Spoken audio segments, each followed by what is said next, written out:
सभी साथियों को गुड मॉर्निंग। मैं हूं मंजीत कुमार सिंह और आप देख रहे हैं अपना यूट्यूब चैनल कॉम्पिटिटिव जोन।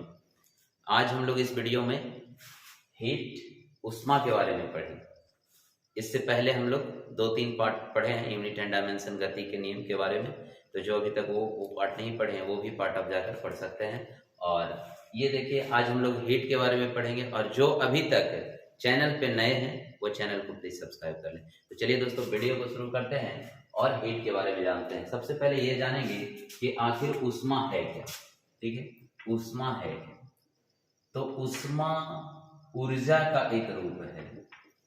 ऊर्जा का एक रूप है जो वस्तु को गर्म या ठंडा करती है। ठीक है, ऊष्मा क्या है? ऊष्मा ऊर्जा का एक रूप है जो वस्तु को गर्म या ठंडा करती है। अगर ऊष्मा देंगे तो वस्तु गर्म हो जाएगी और ऊष्मा अगर निकाल देंगे तो वस्तु ठंडा हो जाएगी। ठीक, तो ऊष्मा ऊर्जा का एक रूप है। ऊर्जा का एक रूप है जो वस्तु को गर्म या ठंडा करती है। ठीक है, तो गर्म कब होगी? ऊष्मा देने से। और ठंडा कब होगा? ऊष्मा निकालने से। ठीक है, जब किसी वस्तु को ऊष्मा दिया जाता है तो वस्तु गर्म हो जाएगी और यदि ऊष्मा निकाल देंगे तो ठंडा हो जाएगा। तो ऊष्मा का परिभाषा क्या हो गया कि ऊष्मा ऊर्जा का एक रूप है जो वस्तु को गर्म या ठंडा करती है। ठीक, ऊष्मा के कारण क्या होता है? अगर वस्तु गर्म हो जाएगी यानी ताप अगर बढ़ेगी, ताप बढ़ेगी तो क्या होगा? तो इसके अणुओं की गतिज ऊर्जा भी क्या होगी? बढ़ जाएगी। और यदि ताप घट जाएगा तो इसके अणुओं की गतिज ऊर्जा क्या हो जाएगी? घट जाएगी। इतना बात क्लियर है? ठीक है, अब क्वेश्चन आता है कि ऊष्मा कौन सी राशि है? तो ऊष्मा एक अदिश राशि है। कौन सी राशि है? अदिश राशि है। आपसे पूछेगा कि ऊष्मा का एसआई मात्रक क्या है? तो ऊष्मा का एसआई मात्रक जूल होता है। इसका सीजीएस मात्रक क्या होता है? तो कैलोरी होता है। क्या होता है? कैलोरी होता है। ठीक है, ये 2-3 क्वेश्चन आएंगे। ठीक है, ऊष्मा कौन सी राशि है? तो अदिश राशि है। ऊष्मा का एसआई मात्रक क्या होता है? जूल होता है। और ऊष्मा का सीजीएस मात्रक क्या होता है? तो कैलोरी होता है। ठीक है, ऊष्मा ऊर्जा का एक रूप है जो वस्तु को गर्म या ठंडा करती है।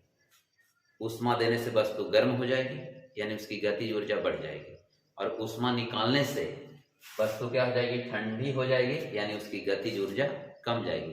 गतिज ऊर्जा कम जाएगी मतलब गर्म करेंगे तो वस्तु का वेग बढ़ जाएगा और ठंडा करेंगे तो वस्तु का वेग क्या हो जाएगा? कम जाएगा। ठीक है, वस्तु के अणुओं का वेग, ठीक है, उसमें जो कण है उसके गति बढ़ जाएंगे। ठीक है, अब देखिए ऊष्मा के कारण क्या क्या होता है? तो ऊष्मा के कारण क्या होता है कि वस्तु के आकार में परिवर्तन हो जाता है, उसके रूप में परिवर्तन हो जाता है, उसके रासायनिक गुण भौतिक गुण में परिवर्तन हो जाता है। तो ये सब डायरेक्ट क्वेश्चन पूछ लिए जाते हैं। ठीक है, तो इस बात को ध्यान में रखें। चलिए, अब कभी कभी ताप और ऊष्मा में अंतर पूछता है। तो ताप और ऊष्मा में क्या अंतर है? देखिए, ऊष्मा और ताप में अंतर, तो दोनों कौन सी राशि है? तो दोनों अदिश राशि है। ऊष्मा का एसआई मात्रा क्या होता है? जूल होता है। और ताप का एसआई मात्रा क्या होता है? तो केल्विन होता है। ठीक है, ऊष्मा मापी यंत्र को कैलोरी मीटर कहते हैं, कैलोरी मीटर। और ताप मापी यंत्र को क्या कहते हैं? थर्मामीटर कहते हैं, थर्मामीटर कहते हैं। ठीक है, तो ऊष्मा का एसआई मात्रा क्या है? जूल है। और ताप का एसआई मात्रा क्या है? केल्विन है। ऊष्मा को कैलोरी मीटर से मापा जाता है जबकि ताप को थर्मामीटर से मापा जाता है। ठीक है, अब देखिए एक चीज और आता है कि ऊष्मा देने से वस्तु क्या होती है? ऊष्मा देने से ताप बढ़ जाएगा और ऊष्मा निकालने से ताप घट जाएगा। यानी आप ऐसा समझिए कि ये क्या है? ये कारण है। ऊष्मा क्या है? कारण है। और ताप इसका क्या है? रिजल्ट है, परिणाम है। ठीक है, इसको भी ध्यान में रखेंगे। ऊष्मा क्या है? कारण। ऊष्मा के कारण ही ताप बढ़ता है। ऊष्मा देंगे तो ताप बढ़ जाएगा, है ना। और ऊष्मा निकाल देंगे तो वस्तु ठंडा हो जाएगी, माने ताप घट जाएगा। ठीक है, तो ये ऊष्मा क्या हो गया, कारण हो गया, और ताप क्या हो गया, परिणाम हो गया, रिजल्ट हो गया। ठीक है, चलिए अब यहाँ पे क्वेश्चन आता है कि एक जूल में कितना कैलोरी होता है, सॉरी एक कैलोरी में कितना जूल। एक कैलोरी बराबर सीधा क्वेश्चन आएगा 4.18 जूल होता है। ठीक है, एक कैलोरी में कितना जूल, 4.18 जूल। और एक किलो कैलोरी में पूछेगा, एक किलो कैलोरी, तो किलो लगा दीजिए, यानी 1000 से गुना कर दीजिए, तो 8180 आएगा लगभग, और ये किसके बराबर होता है, 4200 जूल। तो ये डायरेक्ट क्वेश्चन आ जाते हैं, ये दोनों क्वेश्चन पूछता है एक कैलोरी में कितना जूल होता है, बोलिए एक कैलोरी में कितना जूल, 4.18 जूल, और एक किलो कैलोरी में कितना, तो 4200 जूल। ठीक है, चलिए यहां तक क्लियर हो गया। तो ये परिभाषा हो गया, ताप और ऊष्मा में अंतर भी हो गया। ऊष्मा कौन सी राशि है, तो अदिश राशि, ताप भी अदिश राशि है। ऊष्मा का ऐसे मात्रक जूल होता है, और ताप का ऐसे मात्रक केल्विन होता है। ऊष्मा मापी यंत्र को क्या कहते हैं, कैलोरीमीटर कहते हैं, और ताप का क्या कहते हैं, थर्मामीटर। और ऊष्मा क्या है, कारण है, और ताप क्या है, परिणाम है। ठीक है, चलिए इसके बाद तो ऊष्मा क्या हो गया, तो ऊष्मा वस्तु का एक रूप है जो वस्तु को गर्म या ठंडा करता है। ऊष्मा देने से क्या होता है, तो ऊष्मा देने से वस्तु की गतिज ऊर्जा बढ़ जाती है। ऊष्मा निकालने से क्या होती है, ठंडा हो जाएगी, यानी गतिज ऊर्जा घट जाएगी। ऊष्मा का प्रभाव क्या है, तो इसके आकार में परिवर्तन हो जाएगा, रूप में परिवर्तन हो जाएगा, इसके भौतिक एवं रासायनिक गुण में परिवर्तन हो जाएगा। ठीक है, चलिए और ऊष्मा का एसआई मात्रा क्या है, तो जूल है। ऊष्मा का सीजीएस मात्रा क्या है, तो कैलोरी है।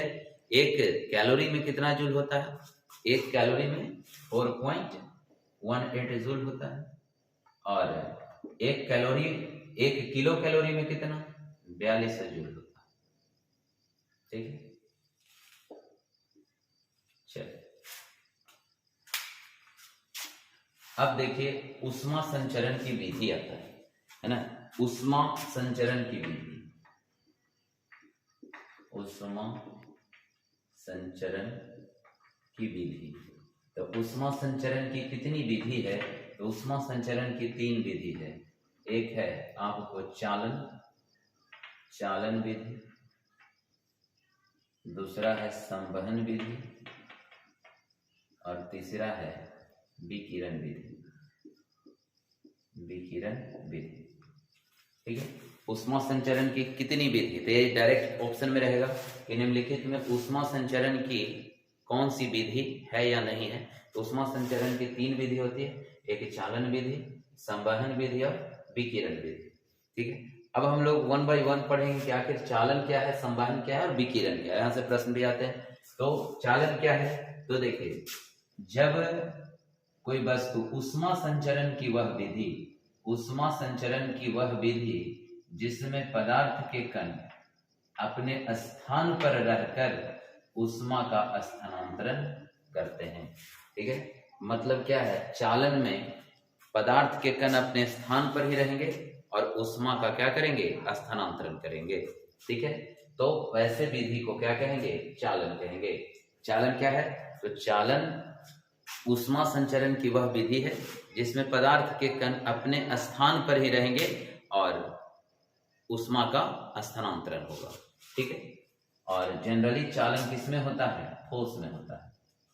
ठीक है, जनरली ठोस पदार्थ में ऊष्मा का संचलन किस विधि से होता है, तो चालन विधि से होता है। जैसे आप प्रातः काल में अगर लोहे का गुटका को छुएंगे तो आपको क्या लगेगा, ठंड का एहसास होगा। तो वहां पे ऊष्मा संचरण की विधि किस विधि से हुआ, तो चालन के द्वारा हुआ। तो पदार्थ के कण अपने स्थान पर ही रहेंगे और ऊष्मा का स्थानांतरण कर देंगे। ठीक है, तो चालन। संवहन क्या होता है, तो संवहन ऊष्मा स्थानांतरण की वह विधि जिसमें पदार्थ के कण स्थानांतरित होकर, माने पदार्थ के कण निकल कर, है ना, पदार्थ के कण स्थानांतरित हो जाएंगे और ऊष्मा का संचरण होता है। तो इस विधि को क्या कहते हैं, संवहन विधि कहते हैं। दोनों में क्या अंतर हुआ, चालन, अच्छा संवहन जो होता है ठोस में भी होता है, द्रव में भी होता है और गैस में भी होता है। ठीक है, ये तीनों में होता है। ठोस, द्रव और गैस तीनों में होता है। तो संवहन और चालन में क्या अंतर हुआ? चालन में क्या है कि पदार्थ के कण अपने स्थान पर ही रहेंगे और ऊष्मा का स्थानांतरण करेंगे, जबकि चालन विधि में क्या होगा, सॉरी संवहन में क्या होगा, पदार्थ के कण अपने स्थान से निकलकर ऊष्मा का स्थानांतरण करेंगे। तो ऐसे विधि को हम लोग क्या कहेंगे, संवहन कहेंगे।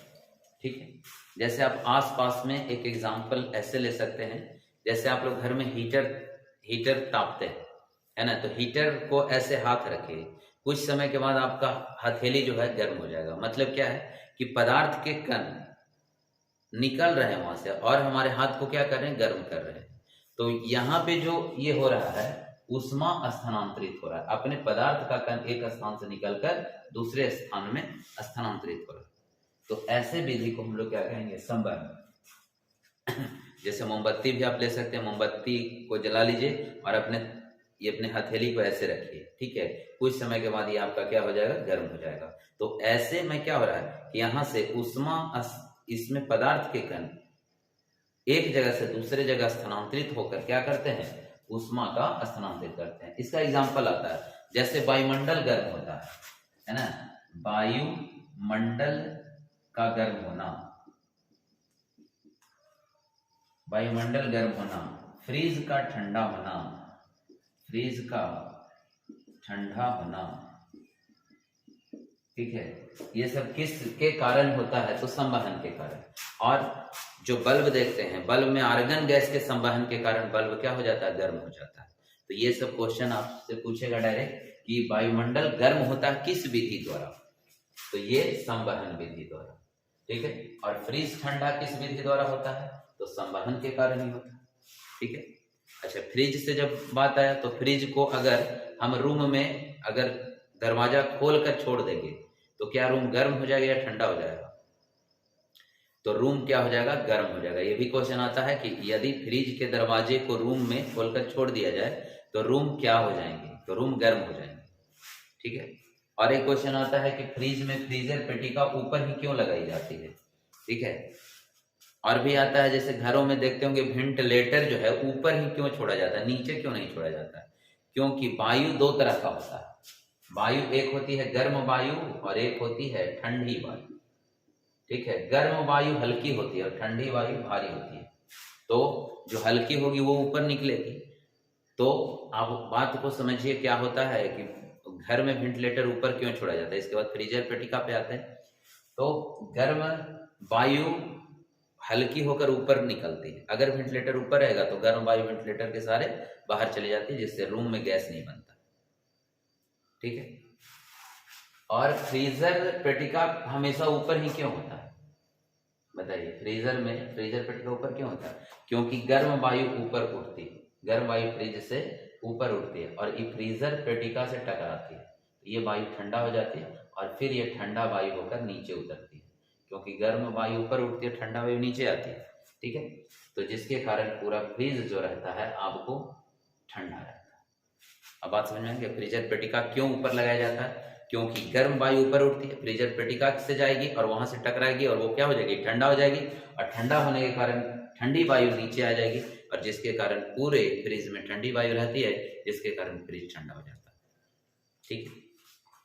चलिए, तो ये संवहन विधि क्या है, चालन संवहन समझ में आया। विकिरण विधि क्या है, तो ऊष्मा संचरण की वह विधि, ऊष्मा संचरण की वह विधि जिसमें चलने के लिए किसी माध्यम की आवश्यकता नहीं होती है, ठीक है, उस विधि को कहते हैं विकिरण विधि। जैसे सूर्य का प्रकाश पृथ्वी तक पहुंचती है, सूर्य का प्रकाश पृथ्वी तक पहुंचती है, ये किस विधि द्वारा, तो विकिरण विधि द्वारा, ठीक है। और एक क्वेश्चन आएगा कि सबसे तीव्र गति से ऊष्मा का संचरण किस विधि से होता है, चालन से होता है कि संवहन से होता है, विकिरण से होता है, तो आंसर क्या लगेगा, विकिरण लगेगा, ठीक है। दो क्वेश्चन, वायुमंडल गर्म होता है किस विधि द्वारा, आंसर बताइए। तो इसका आंसर क्या होगा, संवहन विधि द्वारा। किस विधि द्वारा, संवहन विधि द्वारा। लेकिन अगर क्वेश्चन पूछ दे कि पृथ्वी गर्म होती है किस विधि द्वारा, तो पृथ्वी गर्म होती है विकिरण विधि द्वारा, ठीक है। इस चीज को ध्यान में रखेंगे, किसका इस्तेमाल किया जाता है, विकिरण विधि पृथ्वी गर्म किस विधि द्वारा होता है, तो वो विकिरण विधि द्वारा। ठीक है, तो ऊष्मा संचरण की कितनी विधि होती है, 3 विधि। कौन कौन, चालन, संवहन, विकिरण। चालन में क्या होता है कि ऊष्मा का स्थानांतरण, इस ऊष्मा संचरण की वह विधि जिसमें पदार्थ के कण अपने स्थान पर ही रहते हैं और ऊष्मा का स्थानांतरण करते हैं। ठीक है, ये केवल ठोसों में होता है। और संवहन क्या है कि ऊष्मा स्थानांतरण की वह विधि जिसमें पदार्थ के कण अपने स्थान से निकलकर ऊष्मा का स्थानांतरण करते हैं। ये ठोस, द्रव और गैस तीनों माध्यम में होता है। और इसका एग्जाम्पल आप याद रखेंगे, वायुमंडल गर्म होती है किस विधि से, तो संवहन से। फ्रिज ठंडा होता है किस विधि द्वारा, तो संवहन से। फिर बल्ब गर्म होता है आर्गन गैस के संवहन के कारण। ठीक है, और विकिरण विधि क्या है, तो ऊष्मा संचरण की वह विधि जिसको चलने के लिए कोई माध्यम की आवश्यकता नहीं होती, इस विधि को क्या कहते हैं, विकिरण विधि कहते हैं। और विकिरण विधि सबसे तीव्र गति से ऊष्मा का स्थानांतरित करती है। और पृथ्वी गर्म होती है किस विधि द्वारा, तो विकिरण विधि द्वारा। ठीक है,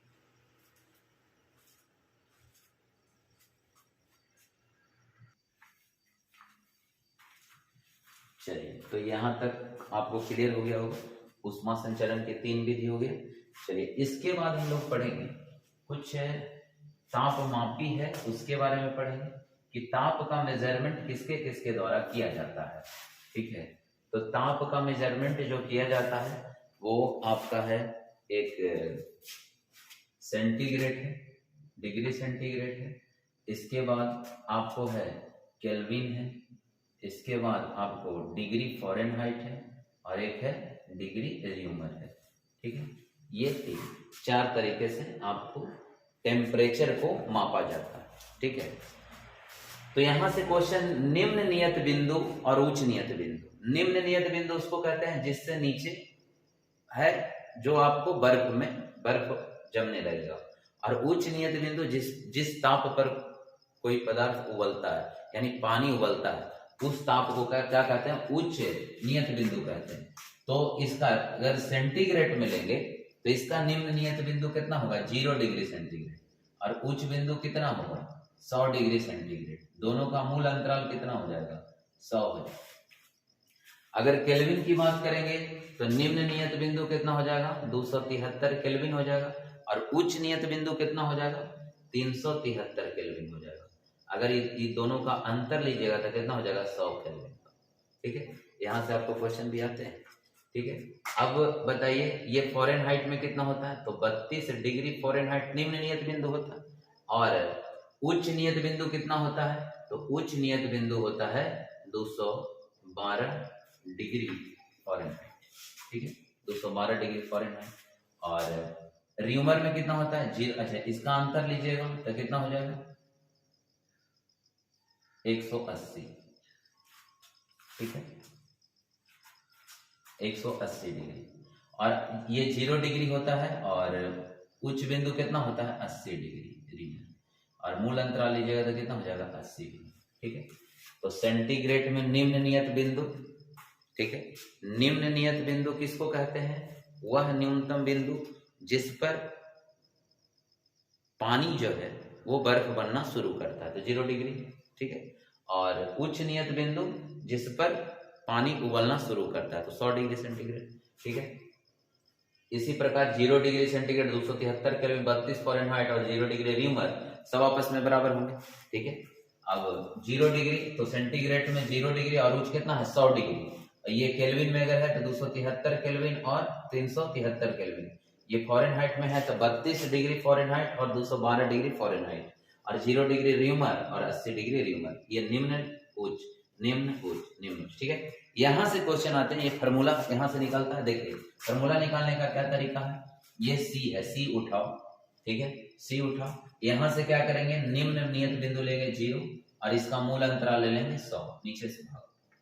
ठीक है, इसके बाद केल्विन उठाएंगे। निम्न नियत बिंदु कितना है, 273 घटा देंगे और मूल अंतराल कितना है, 100 से भागा दे देंगे। ठीक है, इसी प्रकार अगर फ़ारेनहाइट लेना है तो फ़ारेनहाइट माइनस निम्न नियत बिंदु कितना है, 32, मूल अंतराल से क्या करेंगे, भागा देंगे 180। और इसी प्रकार र्यूमर तो r माइनस 0 डिग्री निम्न नियत बिंदु और मूल अंतराल कितना है, 80। ठीक है, यहाँ से आप काट सकते हैं, 1 0 से 1 0 3 सब में कटा, 2 से काटिएगा तो ये 5 दूनी 10, 5 दूनी 10, 9 दूनी 18 और 4 दूनी 8। तो इसीलिए आप इसको लिखिएगा तो c/5 k - 273/5 बराबर f - 32/9 बराबर r/4। ठीक है, यही आपका ये फार्मूला है। इस फार्मूला ये बहुत ही इंपॉर्टेंट है, यहाँ से डायरेक्ट प्रश्न पूछते हैं और कैसे क्वेश्चन आते हैं इस पर हम आपको दिखाते हैं। ठीक है, तो ध्यान दीजिए, अगर सेंटीग्रेड की बात किया जाए तो एकदम क्लियर याद करिए इसको।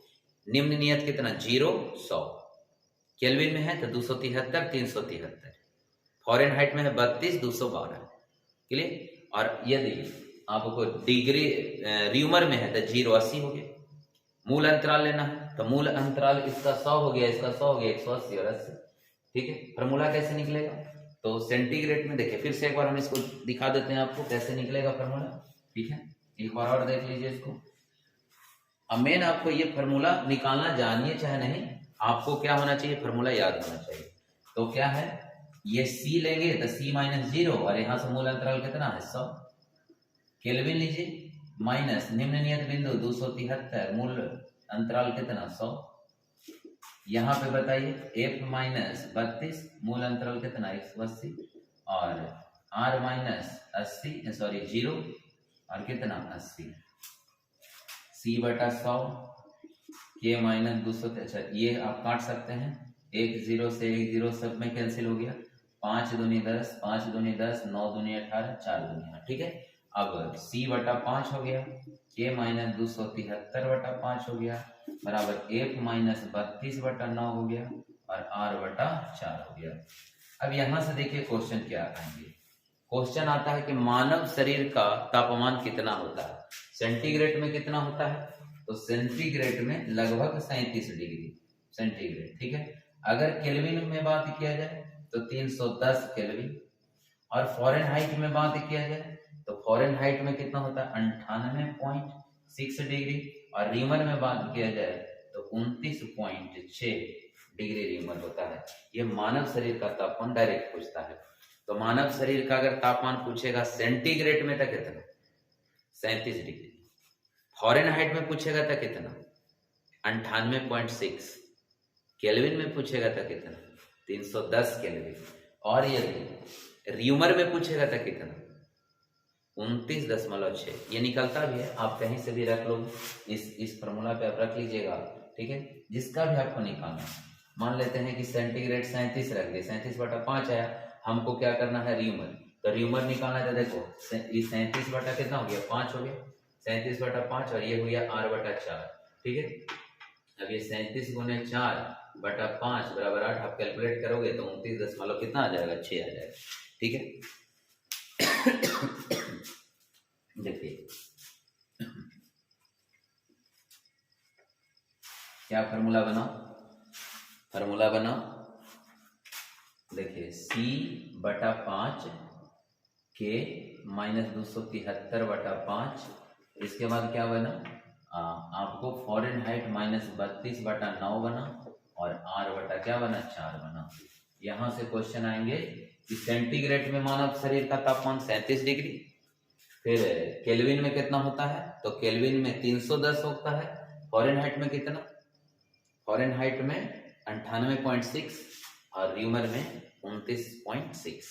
ठीक है, अब यहां से आपको और क्वेश्चन क्या आएंगे कि कितने डिग्री पर फॉरेनहाइट और सेंटीग्रेड बराबर होते हैं, कितने डिग्री पर सेंटीग्रेड और फॉरेनहाइट बराबर होते हैं। तो देखिए दोनों को हम ले लेते हैं, c/5 f - 32/9। ठीक है, अब आपसे पूछ रहा है कि सेंटीग्रेड और फॉरेनहाइट बराबर होंगे, यानी c बराबर क्या होंगे f होंगे, तो आप कहीं भी रख दीजिए, f की जगह c रख दीजिए, चाहे c की जगह f रख देंगे। ठीक है, तो हम क्या करते हैं दोनों जगह c कर देते हैं, तो 9c हो जाएगा, और ये 5 यहाँ पे f की जगह c हो जाएगा, तो यानी 5c, और 32 में 5 से आप गुना करिए तो कितना हो जाएगा 5 दूनी 10, 5 किया 15, 160 हो गया। अब ये 5c इधर घट जाएगा, तो 9c में 5c गया था 4c - 160, यानी 4 से काटिएगा तो 40, तो कितना हो गया -40। यानी आपसे अगर पूछे कि कितना डिग्री पर सेंटीग्रेड और फॉरेनहाइट बराबर होते हैं, तो कितने डिग्री पर होते हैं, तो 40 डिग्री पर होते हैं। ठीक है, कितना डिग्री पर सेंटीग्रेड और फ़ारेनहाइट बराबर होते हैं? तो -40 डिग्री पर होते हैं। एक क्वेश्चन आएगा परम शून्य ताप। देखिए, परम शून्य ताप उस ताप को कहते हैं कि जिस पर किसी पदार्थ की आणविक गति रुक जाती है। आणविक गति क्या होती है? रुक जाती है। तो उस नियत ताप को हम लोग क्या कहते हैं? परम शून्य ताप कहते हैं। और ये कितना होता है? -273 डिग्री सेंटीग्रेड होता है। परम ताप कितना होता है?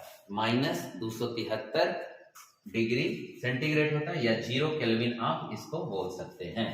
ठीक है, तो परम शून्य ताप कितना होता है? ये 2-3 क्वेश्चन एकदम डायरेक्ट आएंगे आपको कि परम शून्य ताप कितने होते हैं। तो परम शून्य ताप होते हैं -273 डिग्री सेंटीग्रेड। कितना डिग्री पर फ़ारेनहाइट और सेंटीग्रेड बराबर होते हैं? तो -40। और कुछ क्वेश्चन यहाँ से आते हैं जो देखिए, जो पूछे गए हैं एग्जाम में, वो सब क्वेश्चन हम आपको देते हैं। ठीक है, देखिए जैसे क्वेश्चन आपको पूछेगा कि 40 डिग्री फ़ारेनहाइट, ठीक है, 40 डिग्री सेंटीग्रेड को फ़ारेनहाइट में बदलें, डिग्री फ़ारेनहाइट में बदलें। ठीक है, और एक क्वेश्चन पूछा हुआ है, ये दोनों क्वेश्चन पूछा हुआ है आपका, है ना, 50 डिग्री सेंटीग्रेड को डिग्री फ़ारेनहाइट में बदलें। ठीक है, तो हम क्या करेंगे? ये फॉर्मूला का यूज करेंगे। यानी देखिए, हमें क्या करना है? सेंटीग्रेड को फ़ारेनहाइट में बदलना है, माने सेंटीग्रेड और फ़ारेनहाइट वाला फॉर्मूला दोनों को बराबर में लिख देंगे। तो ये क्या होता है? C/F, और ये होता है F - 32/9। इसको आप ध्यान में रखेंगे, हम कैसे निकलता है ये भी आपको बता दिए। ठीक है, अब C का मान कितना है? 40 डिग्री। C का मान कितना है? 40 रख देंगे इसकी जगह पे 5। F - 32/9, इसको काट दीजिए 8 से, 8 × 5 = 40, 8 में 9 से, तो 9 × 72 हो गया, और ये -32 इधर आके जुट जाएगा, तो F हो गया कितना? बोलिए, 2 2 4 और 7 3 10, 104 डिग्री फ़ारेनहाइट, है ना। तो अगर क्वेश्चन ये ऑप्शन में 104 डिग्री फ़ारेनहाइट रहेगा तो आंसर लगा दें। तो 40 डिग्री सेंटीग्रेड किसके बराबर होगा? 104 डिग्री फ़ारेनहाइट। इसी प्रकार इसको आप निकालिए, इसको निकालिएगा, फिर से वही फॉर्मूला, C/5 - F - 32/9। C की जगह कितना? 50 रखेंगे, 50/9, F - 32/9। ये सॉरी 5 है यहाँ पे, 5 से कट जाएगा 10, 10 और 9 गुना होगा, कितना हो जाएगा? 90, और ये -32 उधर जाके जुट जाएगा, बराबर F। तो F बराबर कितना हो गया? 2, 9 और 3 12, 122 डिग्री फ़ारेनहाइट। ठीक है, ये दोनों क्वेश्चन आपको पूछा हुआ, ये दोनों बीपीएससी में क्वेश्चन पूछा हुआ। ठीक है, तो इस तरह से आप किसी को भी आप चेंज कर सकते हैं, कोई भी मान यहाँ पे दे। ठीक है, मान ले आपसे डिग्री दे दे और उसमें कहे कि केल्विन में बदले, आपको कह दे कि केल्विन में दिया हुआ है, रीमर में बदले। ठीक है, तो ये आप यूज कर लीजिएगा, आपका क्वेश्चन बन जाएंगे। ठीक है, तो चलिए वीडियो को यहीं तक रोकते हैं, नेक्स्ट वीडियो में हम लोग इसके आगे के पार्ट को पढ़ेंगे। तो उम्मीद करते हैं कि आपको वीडियो पसंद आया होगा, और अगर वीडियो को पसंद कर रहे हैं तो प्लीज़ लाइक करें, शेयर करें, और कमेंट बॉक्स में ज़रूर बताएं कि आपको वीडियो कैसा लग रहा है। तो चलिए दोस्तों, मिलते हैं नेक्स्ट वीडियो में। जय हिंद।